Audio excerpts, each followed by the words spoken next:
അസ്സലാമലൈക്കും വറഹ്മത്തുള്ള. നമുക്ക് പോകുന്നത് ദുബായിലെ ഖുറാനിക് പാർക്കിലേക്കാണ്. നമ്മളെ ഖുറാനിക് പാർക്കിലേക്ക് കൊണ്ടുവന്നത് നമ്മളെ റഷീച്ചാണ്. റഷീച്ച, നിങ്ങൾ മുമ്പ് പോയിന ഖുറാനിക് പാർക്കില്? അത് ദുബായിലെ അവിടെ ലൊക്കേഷൻ അവിടെ ഖവാനിജിലായി വരും. അവിടെ എന്തെല്ലാം ഉള്ളത് അതിന്റെ ഉള്ളില്? ഖുറാനിക് പാർക്കിന്റെ ഉള്ളില് ഖുർആൻ പാർക്ക് എന്ന് പറഞ്ഞാല് ഒരുപാട് പ്രത്യേകതയുള്ള സ്ഥലമാണ്. പേര് പോലെ തന്നെ പല പുണ്യമാണ് അവിടെ. പല ചരിത്രങ്ങളും അതിൽ നിന്ന് മനസ്സിലാക്കാനും പഠിക്കാനുമുണ്ട്. ഖുറാനെ കുറിച്ചിട്ടാ? ഖുർആനെ കുറിച്ചിട്ട്, അതായത് അവിടുത്തെ ചരിത്രങ്ങള്, പിന്നെ പല പഴങ്ങളുള്ള ചരിത്രങ്ങള്, പിന്നെ കുറെ നബിമാരുടെ ചരിത്രങ്ങള്, അതെല്ലാം അതിന്റെ ഉള്ളിലുണ്ടല്ലേ. ഖുറാനെ കുറിച്ചിട്ട് നമ്മൾ അറിയാൻ പലരും ആഗ്രഹിക്കലുണ്ട്. ഖുറാന്റെ അത്ഭുതങ്ങള്, ഖുറാന്റെ നബിമാർ ചരിത്രങ്ങൾ ഒരുപാടുണ്ട്. അപ്പൊ അതിനെ കുറിച്ചിട്ടുള്ള പാർക്കാണെന്നാണ് നമ്മുടെ റഷീച്ച പറയുന്നത്. വേറെ എന്ത് കൂടുതലായിട്ട് നിങ്ങൾക്ക് അറിയുന്നതിനെ കുറിച്ചിട്ട്? ഞാനിപ്പോ ഏകദേശം ഒരുപാട് ആൾക്കാരോടെ കൊണ്ടുപോയിട്ടുണ്ട് അങ്ങോട്ടേക്ക് ഖുറാനി പാർക്കിൽ. മാഷാ, അതിന്റെ കൂലി കൂടി കിട്ടും. കാരണം ഖുറാന് ബാക്കിയുള്ളവർക്ക് നിങ്ങളെ കൊണ്ട് അറിഞ്ഞല്ലോ, അതിന്റെ കൂലി കൂടി നിങ്ങൾക്ക് കിട്ടും. അതുകൊണ്ട് ഖുർആന് മാത്രമല്ല, അതൊരു ചരിത്രമാണ്. പല പഴങ്ങളെ പറ്റി അതിന്റെ ഉള്ളിൽ പഠിപ്പിക്കുന്നുണ്ട്. അതായത് പല ചെടികളും കാര്യങ്ങളുണ്ട്, അത് നോക്കി നമുക്ക് മനസ്സിലാക്കാൻ പറ്റും.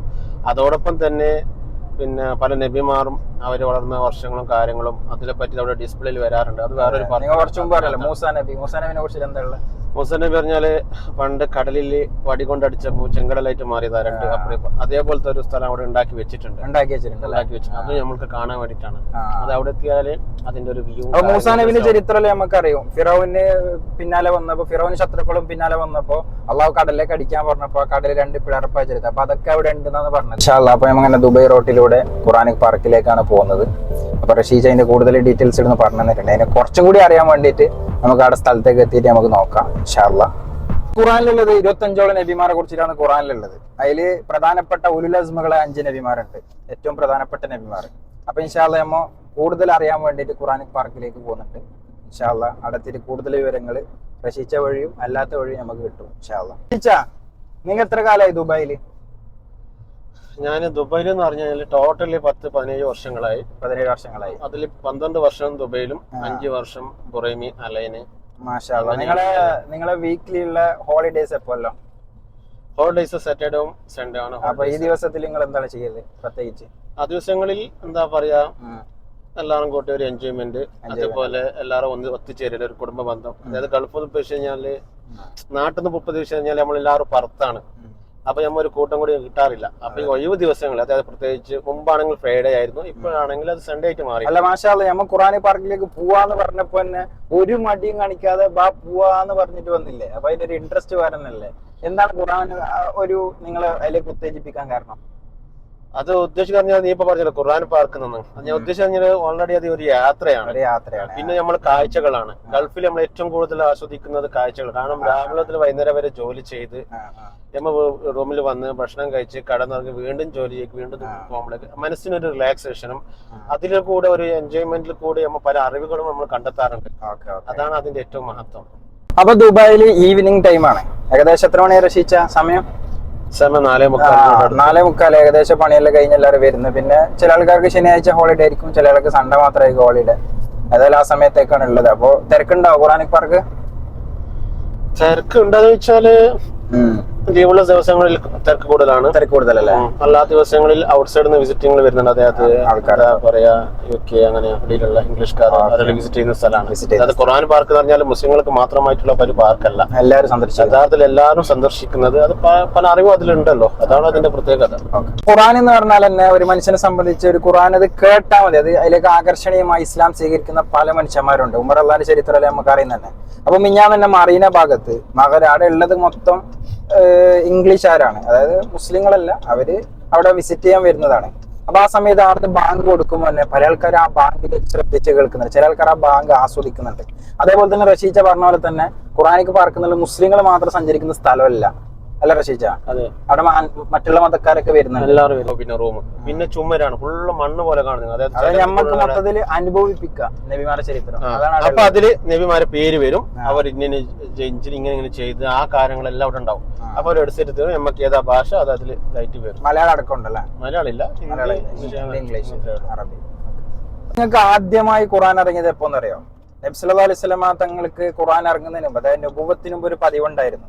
ഒറ്റക്ക് പോയൊരു ഗുഹന്റെ ഉള്ളിൽ ഇരിക്കുക, അതാണ് നബി തങ്ങളെ പതിവ്. ഖദീജ ബീവി ഭക്ഷണം എടുത്ത് നബി തങ്ങൾക്ക് കൊണ്ടുകൊടുക്കാൻ പോകും. സ്നേഹത്തോടെ നടന്ന് ആ മലന്റെ മുകളിൽ കയറി ഭക്ഷണം എടുത്ത് ഖദീജ ബീവി കൊണ്ടുകൊടുക്കാൻ പോകും. ആ സമയത്താണ്, അങ്ങനെ പതിവായി ഇരിക്കുന്ന സമയത്താണ് മലക്കുൽ അംലാക്ക് ജിബ്രീൽ അലൈഹി ഇസ്ലാം വരുന്നത്. അതുവരെ നബി തങ്ങൾ ജിബ്രീൽ അലൈഹി ഇസ്ലാമിനെ കണ്ടിരുന്നില്ല. ആ സമയത്താണ് ജിബ്രീൽ അലൈഹി ഇസ്ലാം വന്ന് ഇഖ്റ യാ മുഹമ്മദ് എന്ന് പറഞ്ഞ് നബി തങ്ങളെ പേടിപ്പിച്ചൊന്ന് കൂട്ടിപ്പിടിച്ചിട്ട് ഫസ്റ്റത്തെ സൂറത്ത് ഇറങ്ങുന്നത്. ഇഖ്റ ബിസ്മി റബ്ബിക്കല്ലദീ ഖലഖ് ഖലഖൽ ഇൻസാന മിൻ അലഖ് ഇഖ്റ വറബ്ബുക്കൽ അക്രം. ഈ സൂറത്ത് മാലം യഅലം വരെ അന്ന് ജിബ്രീൽ അലൈഹി ഇസ്ലാം നബി സല്ലല്ലാഹു അലൈഹി വസല്ലം തങ്ങൾ ഓതി കൊടുത്തിട്ടുണ്ട്. അതാണ് ഫസ്റ്റ് സന്ദർഭം, ഖുർആൻ ഇറങ്ങിയ ഫസ്റ്റ് സന്ദർഭം. അപ്പോൾ നമ്മൾ ഖുർആനിക് പാർക്കിലേക്ക് എത്തിയിട്ടുണ്ട്. അപ്പോൾ അറബിയിൽ ഇതാ പേര് കാണാം, അൽ ഹദീഖത്തുൽ ഖുർആനിയ എന്നുള്ള പേര് കാണാം. ഖുർആനിക് പാർക്കിലേക്ക് എത്തി, അതിൻ്റെ കവാടാണ് കാണുന്നത്. കുറച്ചപ്പുറം പോയാൽ നമുക്ക് അതിൻ്റെ ഉള്ളിലേക്ക് കടക്കാൻ പറ്റും. ഓക്കെ, വാ. ഇതാണ് ഖുർആനിക് പാർക്കിൻ്റെ എൻട്രൻസ്. അപ്പോൾ നമ്മൾ അതിൻ്റെ ഉള്ളിലേക്ക് കയറാൻ പോവാണ്. മനസ്സിന് നല്ല സന്തോഷമുണ്ട്. കണ്ടോ ഗൈസ്, സൂപ്പറായിട്ടുള്ള വ്യൂ ആണ്.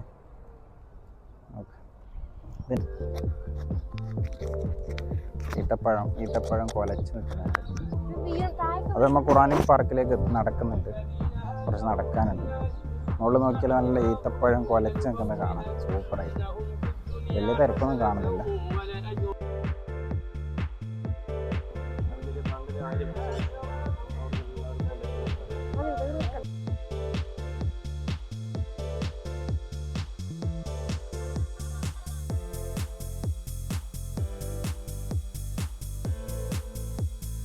പാർക്കിലേക്ക് ടിക്കറ്റ് എടുത്തു കഴിഞ്ഞാൽ പിന്നെ ഇതിൻ്റെ ഉള്ളിലാണ് പോകേണ്ടത്.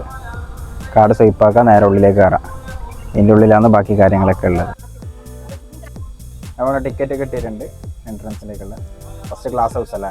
Glass house. ഇതിൽ എത്ര ആളെന്നുള്ളത് മെൻഷൻ ചെയ്തിട്ടുണ്ട്. 3 ആളാണ്. ഖുർആനിൽ പറയപ്പെട്ട ഒന്നാണ് സൈത്തൂൻ, ഒത്തീനി വസ് സൈത്തൂൻ. അതിന്റെ മരമാണ് നിങ്ങൾ കാണുന്നത്, സൈത്ത് മരം. ഇപ്പൊ നമ്മളുള്ളത് ഗ്ലാസ് ഹൗസിലാണ്. നമ്മളെ ചുറ്റിലും ഒരുപാട് മരങ്ങളുണ്ട്. ഇപ്പൊ നമ്മൾ ജസ്റ്റ് ആയിട്ടൊന്ന് കാണിക്കാം. ജസ്റ്റ് ഒന്ന് കാണിച്ചു കൊടുത്തേ. നമ്മ ഇവിടെ നിന്ന് ഇറങ്ങിയിട്ട് ഓരോന്നായിട്ട് ഡീറ്റെയിൽ ആയിട്ട് കാണിച്ചു തരാം ഇൻഷാ അല്ലാഹ്. ഈ ബ്രിഡ്ജാണ് ഇവിടുത്തെ ഹൈലൈറ്റ്. സൂപ്പർ, നല്ല തണുപ്പ്. ദേശിന്റെ തണുപ്പല്ലേ, നല്ല കൂടുണ്ടല്ലേ. കയറിയിട്ട് മുകളിലേക്ക് എത്തിയിട്ടുണ്ട്. ഓക്കെ, അവിടെ കാണുന്ന വ്യൂ ആണ് കാണുന്നത്. അത് അവിടെ ഒരു മരം കണ്ട, അത് ഒറിജിനൽ മരമല്ല, അത് നല്ല ഫുള്ള് പ്ലാസ്റ്റിക് കൊണ്ട് ഉണ്ടാക്കിയ മരങ്ങളാണ്. നോക്കി നമുക്ക് കാണാൻ പറ്റും. ഇതാണ് എടുത്ത വ്യൂ. നല്ല തണുപ്പുണ്ടല്ലേ അതിൻ്റെ ഉള്ളിൽ, എന്താ തണുപ്പ്, സൂപ്പർ.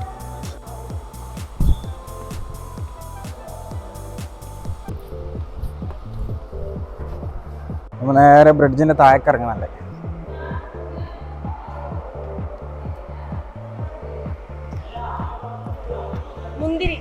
അല്ല മുന്തിരി ഉണ്ട് സഖി, ഒരു കുല മുന്തിരി വാങ്ങിടുവാനായി 4 കയ്യിൽ ഉണ്ട് പ്രിയേ, കൽവിലൊരാശ മുന്തിരി തിന്നിടുവാ.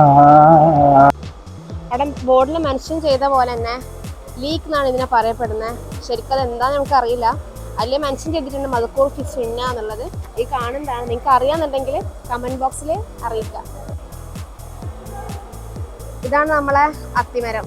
ഇതിൽ കായെല്ലാം പിടിച്ചിട്ടുണ്ട്. ഇതാണ് ശരിക്കും ഒറിജിനൽ അത്തിപ്പഴം. നമ്മളെ നാട്ടിലൊക്കെ എൻ്റെ വീട്ടിൽ പണ്ടുണ്ടായിരുന്നു. വലിയ ഇലയിലായിട്ട് ഇത് കണ്ണിനും മുടിക്കും എല്ലാ ബോഡിക്ക് എല്ലാം കൊണ്ടും നല്ല സാധനമാണ്.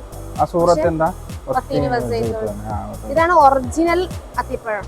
ഞാൻ കണ്ടത് വലിയ മരത്തിലാണ് കുറെ അത്തിപ്പഴം പിടിച്ചത്. നോക്കിയാ മരം വലുതായിട്ട് വരെ ഇല്ല, പക്ഷേ അത്തിപ്പഴം പിടിച്ചിട്ടുണ്ട്. ഇവിടെ മെൻഷൻ ചെയ്തിട്ടുള്ളത് സലക് ചാഡ് എന്നാണ്. ആക്ച്വലി എന്താ നമുക്കറിയില്ല. ഈ കാണുന്നതാണ് സലക്. നമുക്ക് നെക്സ്റ്റ് നോക്കാനുള്ളത് അൽ ഹംലിയ സിട്രസ് എന്നാണ് എഴുതി വെച്ചിട്ടുള്ളത്. കാണാന് ചെടി കാണാനാണെങ്കിലും ഓറഞ്ചിന്റെ ഒക്കെ ഏകദേശം സിമിലർ ആയിട്ടുള്ള ചെടിയാണ്. സിട്രസ് അതിൽ പിടിച്ചിട്ടുണ്ട്. പറഞ്ഞ പോലെ തന്നെ ഓറഞ്ച് പോലെ തന്നെ ഉള്ളത്. ഇനി ഓറഞ്ച് ആണോന്നും അറിയില്ല. അൽ ഹംലിയ അൽ അദ്രജ് എന്നാണ് അറബിയിൽ എഴുതി വെച്ചിട്ടുള്ളത്. ഓറഞ്ച് ആയിട്ട് തന്നെ കാണുന്നുണ്ടല്ലേ, ഓറഞ്ച് പോലെ തന്നെ ഉണ്ട്. ഈ കാണുന്നത് റൈഹാൻ എന്നാണ് ഈ ബോർഡിൽ മെൻഷൻ ചെയ്ത് വെച്ചിട്ടുണ്ട്. റൈഹാൻ ബേസ് എന്നുള്ളത് ഇത് ഖുർആനിലും മെൻഷൻ ചെയ്ത്, അതേപോലെ ഖുർആൻ ആൻഡ് സുന്ന, ഖുർആനിലും സുന്നയിലും മെൻഷൻ ചെയ്തതാണ്. 2 സൂറത്തിലുണ്ട്, സൂറത്തുൽ വാഖിയ ആൻഡ് സൂറത്തുൽ റഹ്മാൻ. ചെടികൾ റൈഹാൻ ചെടികൾ കാണും. സൂറത്തുൽ വാഖിയയിൽ സൂറത്തുൽ റഹ്മാനിൽ മെൻഷൻ ചെയ്യപ്പെട്ട റൈഹാൻ ചെടികൾ. ഹന്ന അൽ ഹന്ന ഉസ്സൗദാ ഇതാണ് അതിന്റെ ചെടി. മൈലാഞ്ചി. ഇത് എല്ലാവർക്കും അറിയുന്നതാണ്, കാരണം നമ്മുടെ നാട്ടിൽ സുലഭമായിട്ട് കിട്ടുന്ന സാധനമാണ്. നെക്സ്റ്റ് നമുക്ക് നോക്കാനുള്ളത് അൽ അസ്ഹർ ലെമൺ ഗ്രാസ് ആണ്. ഈ കാണുന്ന പുല്ലാണ് ലെമൺ ഗ്രാസ്. എനിക്ക് തോന്നുന്നു ഇതിന്റെ സ്മെല്ല് ലെമനോടായിട്ട് സിമിലർ ആയിട്ടുള്ള സ്മെല്ലാന്ന് തോന്നുന്നു. ഗോതമ്പ് വീറ്റ്, ബ്ലാക്ക് സീഡ് അതായത് ഹബ്ബത്ത് സൗദ, മലയാളത്തിൽ കരിഞ്ജീരകം എന്ന് പറയും. കരിഞ്ജീരകം കുറേ രോഗങ്ങൾക്കുള്ള മരുന്നാണ് ഇത്. ഇതിന്റെ ഓയിലെല്ലാം നമുക്ക് സൂപ്പർ മാർക്കറ്റിലെല്ലാം കിട്ടലുണ്ട്. റുമ്മാൻ നോക്ക്, ഇതൊക്കെ ഖുർആനിലും ഹദീസിലൊക്കെ മെൻഷൻ ചെയ്യപ്പെട്ട സാധനമാണ്. ഇത് നമ്മുടെ ബ്ലഡ് ശുദ്ധീകരിക്കാനല്ലോ ഇത് ഉപകരിക്കും. റുമ്മാൻ അതിൻ്റെ ചെടിയാണ് ഇവിടെ കാണുന്നത്, റുമ്മാൻ ചെടി. ഞാൻ ആദ്യമായിട്ടാണ് കാണുന്നത്. ഇത് അൽ അദസ് ലെൻഡിൽ, അതായത് നമ്മളെ ബേള, മസൂദ് ദാൾ. ഈ കാണുന്നതാണ് നമ്മളെ ഇതിന്റെ ചെടി, ലെൻഡിലിന്റെ ചെടി. വലിയ വാഴ പോലെ ഉണ്ട്, പക്ഷെ വാഴ അല്ല ഇത്, വലിയ വാഴ പോലെയുള്ള സാധനം. ഹല്ലൽ ബിറ്റർ ആപ്പിൾ, അതായത് ആട്ടങ്ങ. ഇത് സുന്നയിലാണ് മെൻഷൻ ചെയ്തിട്ടുള്ളത്. നമ്മളുടെ ഖുർആൻ ഓതാത്തവരുടെ ഉപമ പറയുന്നുണ്ടല്ലോ, ഖുർആൻ ഓതാത്തവരുടെ ഉപമ എന്ന് പറയുന്നത് ആട്ടങ്ങ പോലെയാണ്. ആട്ടങ്ങ ഭയങ്കര കയ്പാണ്. ഇതാണ് അതിന്റെ മരം. താഴെ കുറെ ആട്ടങ്ങ വീണിട്ടുണ്ട്. See this? Bitter apple. It looks like watermelon, baby melon. Someone might be deceived to think, wow, cute, nice looking, small watermelon. I think it is so much sweet inside. Don't think it is too sweet. If you take a bite, you end up in hospital. But it looks so nice. Nabi Sallallahu Alaihi Wasallam said, this is like someone who is doing bad and they don't want to read Quran. Why? Said they just look nice outside, but inside they are very bad and they don't even smell. There's no smell here. So people who all the time think about, how do I look? All the time, how do I look? What do they say about me?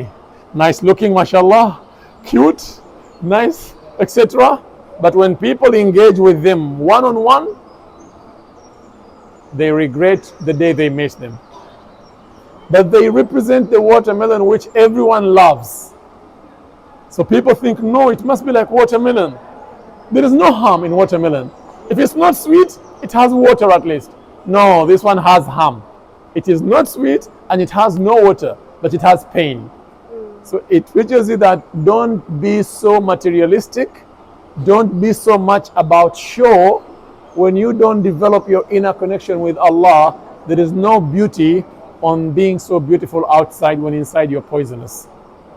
This is what we learn from the bitter apple on a personal scale and on a society, on a social scale as well. Okay? Hi. MashaAllah. What is your name? Abdul Hakim. I'm from Uganda. Okay, MashaAllah. The concept. So let the people know that we connect with the plants, not only benefit from them as food, Okay. but we also learn from them lessons that help us socially, personally, and as well in terms of God faith. bless you. Allah bless you. آمين يا رب العالمين. الله bless you وإياك غالي وإياك الله يسلمك ربي الله يحفظك ربي بارك الله فيك تسلم الله يسلمك غالي تسلم حياك الله أبوي. ഇതാണ് pumpkin, മത്തങ്ങ. നമ്മളെ സാമ്പാറിലെല്ലാം ഉപയോഗിക്കുന്നത്. ഇത് ഖുറാനിലും ഹദീസിലെല്ലാം mention ചെയ്ത സാധനമാണ്. ഒന്ന് കാണിച്ചു കൊടുത്തു.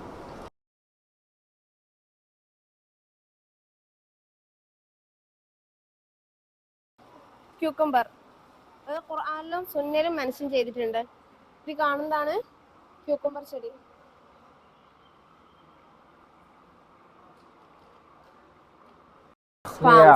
പാംസ്. നഖ്ലിയാത്ത്. ഈത്തപ്പനല്ലേ? ഇതൊക്കെയാണ് ഖുർആനിക് പാർക്കിലെ വിശേഷങ്ങൾ.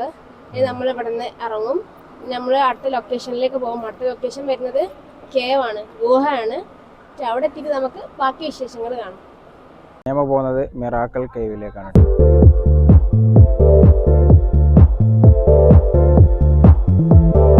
നബി അലൈഹി ഇസ്ലാമിന്റെ ചരിത്രം ഓർമ്മിക്കാനുള്ള സ്ഥലമാണിത്. അപ്പോൾ ഫിറോവിന്റെ കാലഘട്ടത്തിൽ ഫിറോവിന് മൂസ നബി അലൈഹി ഇസ്ലാമിനെ പിന്തുടർന്നപ്പോൾ കടൽ രണ്ട് പിളർപ്പായി പോയി. മൂസ നബി അലൈഹി ഇസ്ലാമിനെയും സംഘത്തിനെയും, അതായത് ഫിറോവിനെ പിന്തുടർന്നപ്പോൾ അള്ളാഹു സുബ്ഹാനഹു വ തആല സഹായിച്ചിട്ടുണ്ട്. അതായത് അള്ളാഹു താല പറഞ്ഞ നിന്റെ വടി കൊണ്ട് മുന്നിലുള്ള കടലിനെ അടിക്കാൻ പറയുകയും ആ കടൽ രണ്ട് പിളർപ്പാവുകയും ചെയ്തിട്ടുണ്ട്. അപ്പൊ അതിന്റെ ഒരു സ്മരണ ഓർമ്മിപ്പിക്കാൻ വേണ്ടിയിട്ടുള്ളതാണ്. നമ്മൾ രണ്ട് സൈഡും വെള്ളമുണ്ട്, പിന്നെ നടുവിലൂടെ നമുക്ക് നടന്നിട്ട് പോകാനും പറ്റും. ഓക്കെ. നേരെ പോകുന്നത് ഗുഹയിലേക്കാണ്. ഗുഹ കഹ്ഫുൽ മുഅ്ജിസാത്ത് എന്നുള്ള ഗുഹയിലേക്ക്, പേരങ്ങനെയാണ്. നമ്മളുള്ളത് കഹ്ഫുൽ മുഅ്ജിസാത്ത്. അവിടെ എന്തൊക്കെയാ മുഅ്ജിസാത്തുകൾ ഉള്ളതെന്നുള്ളത് നമുക്കവിടെ പോയിട്ട് കാണാം. അപ്പൊ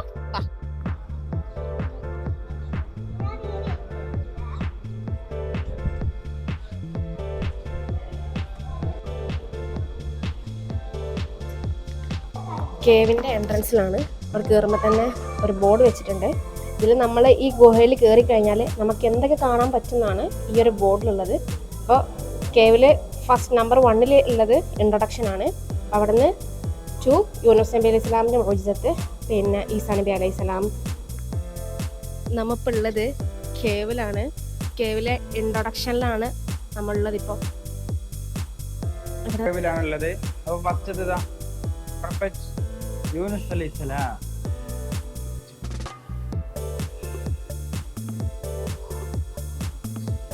ഇൻട്രൊഡക്ഷൻ കൊടുക്കുന്നുണ്ട്. ആ ഇൻട്രൊഡക്ഷൻ ആണ് ഇപ്പൊ കേൾക്കുന്നത്. ഫുള്ളി ഇരുട്ടാണ് കേട്ടോ.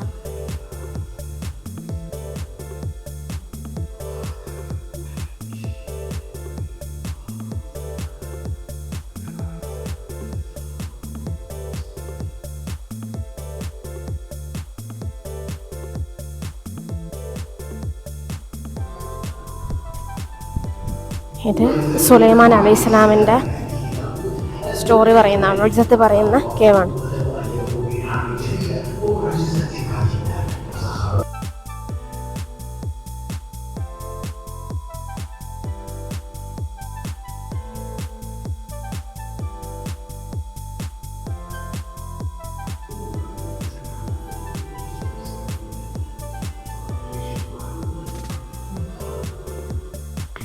ഈ ഗുഹയിൽ ഓരോ പ്രവാചകന്മാരുടെ മുഅ്ജിസത്തുകൾ സ്ക്രീനിൽ ഇട്ട് കൊടുക്കും.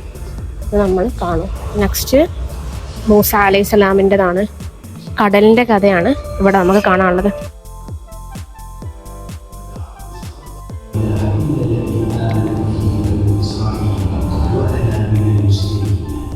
ولكن أدركه الغرق ولم ينفعه أن آمن في هذا الوقت بعد أن أحاط بإيمانه.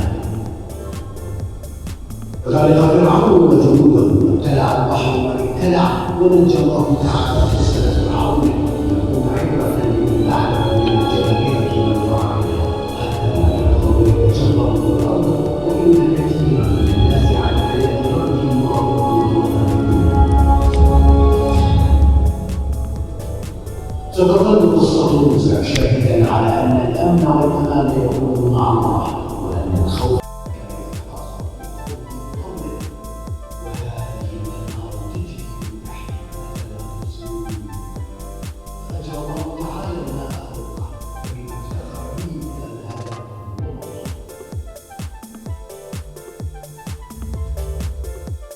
അപ്പോൾ മൂസാ നബി അലൈഹി സ്വലാമിൻ്റെ ചരിത്രം കഴിഞ്ഞ് അടുത്ത ചരിത്രം പ്രൊഫറ്റ് ഇബ്രാഹിം അലൈഹി സ്വലാം നമുക്ക് നോക്കാം.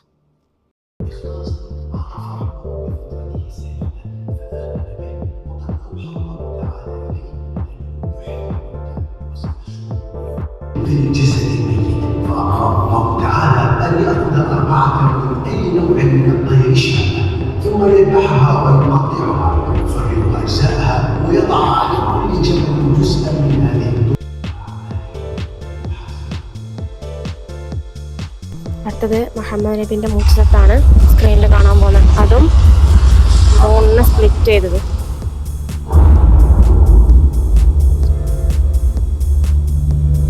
كان خاتم الأنبياء محمد صلى الله عليه وسلم يدعو قومه قريشا للإيمان. نعم، وهم يظنون أن النبي صلى الله عليه وسلم سيعجز عن إجابة أمره. دعا النبي صلى الله عليه وسلم ربه وسأله أن يجيبه لما طلب رغبة في إيمان قومه وحبا في هدايته. فأراه الله تعالى آية من آيات الكون العجيبة ومعجزة باهرة للعالم شق القمر مصري وكان بدرا في تمام اكتماله وصار كل شق خلف الجبل ورده. ونادى النبي صلى الله عليه وسلم قوما يشهد هذه الآية ويؤمن به كما وعد ولكنهم أصروا على كفرهم عليهم ورفضوا الايمان وادعوا بالسحر وقالوا تكذيبا واستكبارا سحر محمد اعيننا انما لانهم راوا انشقاق القمر واضحا لكل عين مبصره وفزعوا لذلك اشد الفزع ولكن اكثر اهل قريش ظلوا على كفرهم وعنادهم وقالوا لقد سحر محمد الناس هذا سحر دائم ومستمر وهكذا أهل الكفر والعناد لا يؤمنون بكل آية حتى لو رأوها رؤية حق ويخطئون.